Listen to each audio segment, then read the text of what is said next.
All right, well, I guess this is part 2 of Kenyan Spirits. We are tasting Gilbey's Gin, which I have some information on, the Hunter's Choice, which I regarded with suspicion, and then a couple of brandies, right? So this is like a 5-year aged brandy, and then this is a 5-year aged brandy. Richaud. Okay, well, we'll get into it. I'm going to go left to right.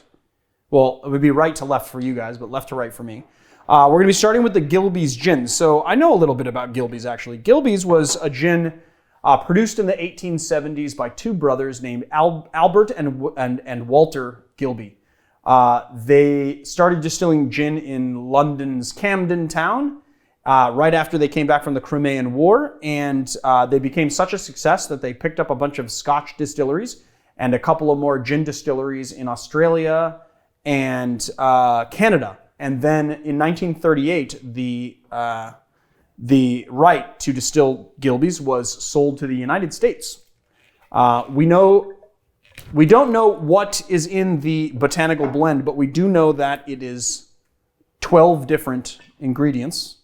Obviously, juniper is going to be the most prevalent because to be gin, it has to be, like literally gin is vodka flavored with botanicals, and it has to primarily taste of juniper. Smell it? Kind of light on the palate. What's funny is that I really smell the ethanol in this. Ooh, very citrus forward and not bad.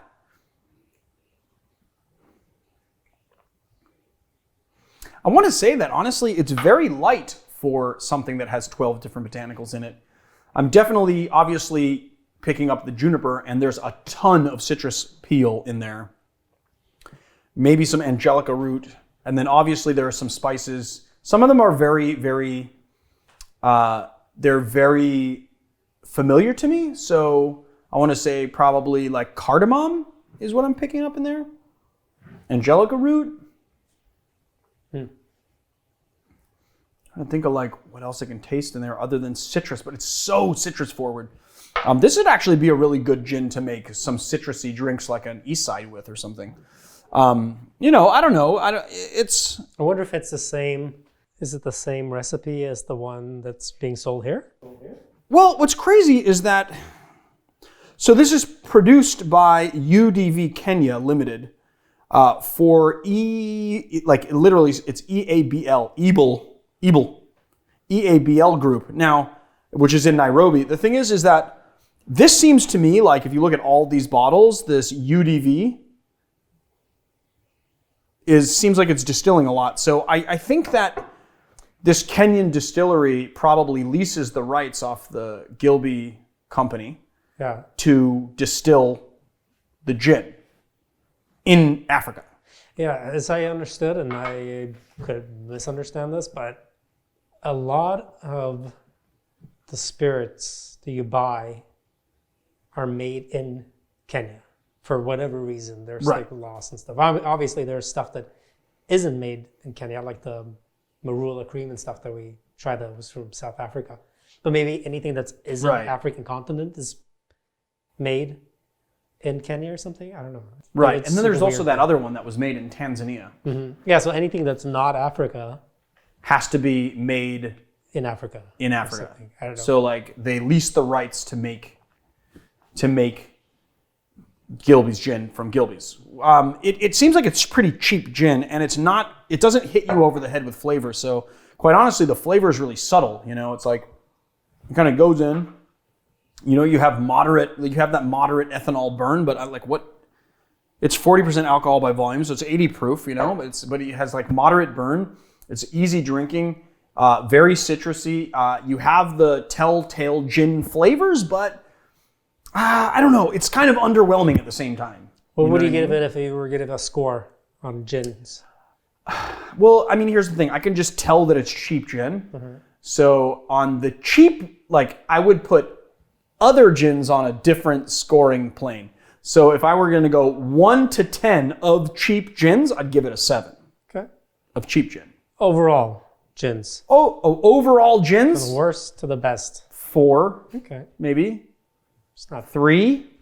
Oh, it's going down fast. Well, I mean, here's the thing: is that it's hard to put gins on a like it's hard to rank gins that way because gins are proprietary blends of herbs and spices and citrus peels and stuff like that. So the thing is that no two gins are alike. All the botanical blends are secretive usually, and they're proprietary. So for instance, it's unfair to say I'm going to take this New World style gin and then, put it on the same, scoring thing as like a London Dry or the same or Old Tom. Like you should know this by now, Marius. Yeah, so the thing is that we would have to say like 1 to 10 of London Dry gin, which is basically this style is going to be London Dry. Right. I would make it a 4, I would think. Okay. Like a 4. It's on the bottom half if you're going to go like all the London Dries in the world, 1 to 10, this is ranking a 4. The overall, I was thinking more of is like, if you come across it, is it worth picking up just to try it? If it's like really low on the score, if it's like a 3, maybe not. I don't know. Is a 4 like worth it to try it? Here's the thing. If like you're trying to recreate old school drinks with the spirits that they used, this is a very old school gin. It's been around for a long time. And if you are trying to recreate historic recipes, you are going to find Gilby's gin called out in recipes in old books a lot. So for that purpose, if you really want to recreate things like David Wondrich style, if you really want to recreate it exactly how it's printed in the book, then this is worth picking up, I would say.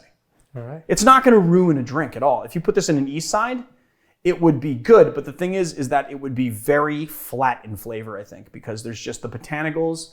It's not enough of a bite. There's not enough botanical bite. There's a lot of citrus.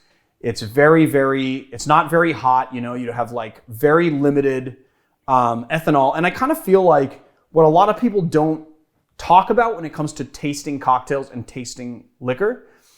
But if you start looking at and tasting some of those non-alcoholic distilled spirits, then you'll realize that like part of the pleasure of drinking alcohol is the ethanol burn. It's this burn on the back of your palate that you don't notice is part of the pleasure until it's missing from the spirit, and then you're like, oh, it just doesn't have that thing. Okay. Next one. Well, you don't agree, obviously. But you're not really a drinker either, so I don't know. We'll see what people say in the comments about that one. Okay, so Hunter's Choice. This one actually has the ingredients printed on the back. What do you mean ingredients? It has the ingredients printed on the back. What do you mean? What do I mean? Like what grains? No, not what grains. So basically on the back it says ingredients, vatted malt. So do you know what vatted malt is? Vatted malt means a bunch of different malts put into a vat. It's literally a blend of malts, right? So it's vatted malt, but then also it says neutral spirit. Oh, they just So spiked this it. isn't just whiskey. They added neutral grain spirit, or neutral, we don't know if it's grain spirit, but they added neutral spirit to the vatted malt. And then demineralized water, right? Because they probably taken the proof down, maybe. And then permitted food color, which... They spiked it up and then they brought the proof down? And then they brought the proof down, maybe because they wanted to... Well, maybe they wanted to lengthen the flavor of the vatted malt. So basically, like, you take your vatted malts and it's too hefty in the flavor department. It's not quite the blend you want. You add a little neutral grain, maybe to pump up the alcohol, but then you add water to sort of smooth the flavors out and sort of even them out. So this is on the lower middle range of alcohol, like of whiskey in Kenya. So I looked on the internet for this, and there's not a lot of information about it. But what I did find out was that it retails for like the price that like college kids could afford, right? So it's not the discerning drinker, right? The discerning drinker in Kenya is drinking imported Scotch. It's not hitting its demographic, is what you're saying. What do you mean it's not hitting its demographic? I mean, it's the hunter's choice. The choice of the sophisticated drink, whatever, is what it says, right? I mean, it does say distinctively smooth, the choice of the discerning drinker. Right. But if they mean that college students in Kenya are discerning, then they would be right. They are not hitting the demographic that they put forth. But maybe it's just to make their actual demographic just feel better about drinking it. I'm sort of scared to try this a little bit, but also just fantastically curious about how it tastes. All right. All right. There it goes. Here we go. Over the lips and past the gums. Look out, stomach, here it comes. Oh, that's weird. It literally tastes like whiskey or like malted whiskey that has been added to vodka. That's what it tastes like. Exactly. Like it doesn't, they didn't do very good hiding the ingredients. What's the proof? I mean, they didn't try to hide it. They were upfront. They put the ingredients on the back. That's true. It's 80 proof. Which is another thing that's kind of crazy is that on Kenyan bottles, on every bottle, at first I thought it was a typo on this one, but it's on every bottle. It says produce of Kenya. Oh. Not product of Kenya, but produce of Kenya. Okay. I mean, it is. It's produced in Kenya. I mean, it is vegetable. It was originating from vegetables. So if it's grains, vegetables, I don't know. Yeah, right. I think so. But I don't understand how you can have a bottle that says finest quality, but then have like a whole plastic top to it. That's just their style. We know that now. Well, all of these have plastic. This does not have a plastic top. This is a foil top, which to me is more finest quality than this or this. It also has the rope, but we'll save that for last. It also has the what? The rope. This has the rope. Yeah, actually, yeah. They do that. You know who does that? Plantation does that to some of their rums. They have that like sort of rope. It's very I don't know, like a style. rope bra. Is that what it is? Mm-hmm. All right, here we go. This is Richaud Brandy. I couldn't find anything on this. It's aged 5 years. It's matured in Italy. It is produce of Kenya. Again. It is UDV, Kenya, again. It's like literally, I think it's like one company that has let's see, does this have bottled by Kenya Wine? No, these people are different. This is a different company, but this is the same company that did the Gilbey's. All right, let's taste it.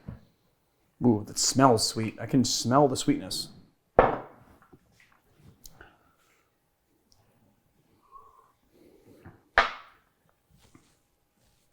Oh, that is crazy tasting. What do you mean? I mean, it tastes like straight up, almost like 80 proof vanilla extract. Oh, it's crazy tasting. You know what it tastes like? It tastes like artificial grape flavoring. I don't like that at all. It's not good. It's not brandy, you say? I don't know what I mean, it says it's brandy, but it's just not good at all. Full rounded flavor for a richer taste. They do not have any. Yeah, I mean, I couldn't find anything on it either, so. Like, I couldn't find anything on it, so I don't know anything about this, but it tastes like weird grape flavoring. It does not taste good at all. Interesting. Well, this is why we grab random things when we're abroad. Oh, that's bad. That's terrible. That's horrible. Oh, man, that's not good. I gotta wash my mouth out. I mean, I probably should wash my mouth out, because honestly, it's gonna blow out. It's like blowing out my palate from just crazy. Oh, I gotta. Well, you didn't like the marula cream either, so I'll take. I didn't think the marula cream was that bad. It just was like a flavor that needed to grow on me a little bit. And then not only that, but then other people in the comments of the last video said, "Oh, you got to try this particular marula cream. All the other marula creams are crap," and then gave me the brand name. The Amarula cream. The reason I didn't buy that is because I see it everywhere. It's like any airport has it. But we should try and get a bottle here. Yeah. Sure. And then, because you said that we could get a bottle of the Amarula cream, but they say that bottle is like probably the reason why you see it everywhere is because it's the only good one. It's the original one, yeah. Yeah. So the Marula cream was fine. It just was like, I don't know. I want to try the other one that people are telling me about. Mm-hmm. Oh, I'm not hopeful for this one, and I'm kind of scarred by the last bottle, to tell you the truth. That was crazy. No, that's much better, actually. Much better. Viceroy is much better than Richaud. Richaud. But it's still, I mean, it's pot stilled brandy, right? So you're going to get kind of a fuller flavor from the pot still, you know. It's smoother, and you get like a nice kind of full character of the grape, I feel like. You get like...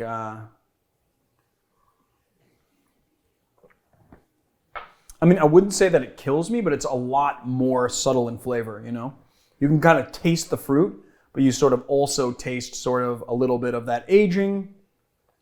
It's kind of sharp on the palate. Oh, we forgot the ratings. What would be the score? What would you give it? Well, this is a 0. Uh-huh. And then this guy? Do we have zeros? Huh? What do you mean? Is there a 0? 0 to 10? Or is it 1 to 10? It broke the scale. Okay. It's -4. Okay, that one. All right. It broke the scale. I don't know if there's a 0, but I don't even want to rank it a number because it was that terrible. As far as this one, it's funny. Like the brandies don't go through that. Who made it? Yeah. So, well, it's under license from Van Ryn Wine and Spirit Company by Qual Enterprise Road, Industrial Area, Nairobi. Mm-hmm. Produced under license. So they licensed this from another company. I don't know where that other company is from. This is a product of Kenya. It's matured in French Limousin oak barrels, right, which is the same thing that Argonaut age in, and it kind of has that nice sharpness of flavor. You get like, you know, a little bit more on the I'm not going to say that this has a really nuanced flavor profile, but you get more than you get this. This literally tastes like grape, like artificial grape flavor with alcohol in it. It's really not good. But this, you get like that sharpness of flavor, you know, maybe a little bit of baked apple. You get some like kind of lemon notes in there. It's a little sharp on the finish. Like this is a lot better. And you can tell that it's aged in proper oak. You know, you get a little bit of those wood notes, you know, maybe like some caramelized, maybe overripe banana a little bit or something. So what was the score? I don't know. I'll probably give this one like a 5. Okay. Middle of the road. This one's like a -4. This one doesn't rate as far as any type of whiskeys go. And then the Gilbey's, what did we say? Like 4? Yeah, 4 or 3, I can't remember. Yeah, I don't know. So like these two ones are kind of like the worthwhile ones, and these ones are sort of just like the very cheap option for college students, or people who, this seems like a type of thing that somebody would say like, oh, we need to drink brandy, and get their snifters out, and then like they don't know like very much about brandy, and so they pour it in their snifter and they drink too much of it, and then they get sick on it, and then they think they can't drink brandy because they overdid it. This is like a beginner's for people who don't know.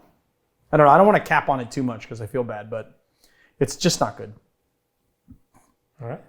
Not a likely partnership for the channel, I don't think. It's kind of hard to keep getting these bottles from Kenya anyway. Right. All right, guys. There's our show for today. The volume 2, and that's it, right? That's all we've got from Kenya. Well, we have the vodka, but we'll try that in the... Yeah, but we'll do that in the Kenyan cocktail. We got a Kenyan cocktail coming out on the Educated Barfly, the main channel. So if you guys haven't gone over there, go over there. And if you haven't subscribed, go subscribe. There's lots of good cocktails there. The Dawa. The Dawa. 2 ways. The Dawa. 2 ways. Yeah. Nice. Oh, so this is going to be the rare time that that Maris is going to be teaching me a cocktail. Mm-hmm. And then we're going to see how we can improve it a little bit, and then we're going to do it. If it needs improving, I don't even know.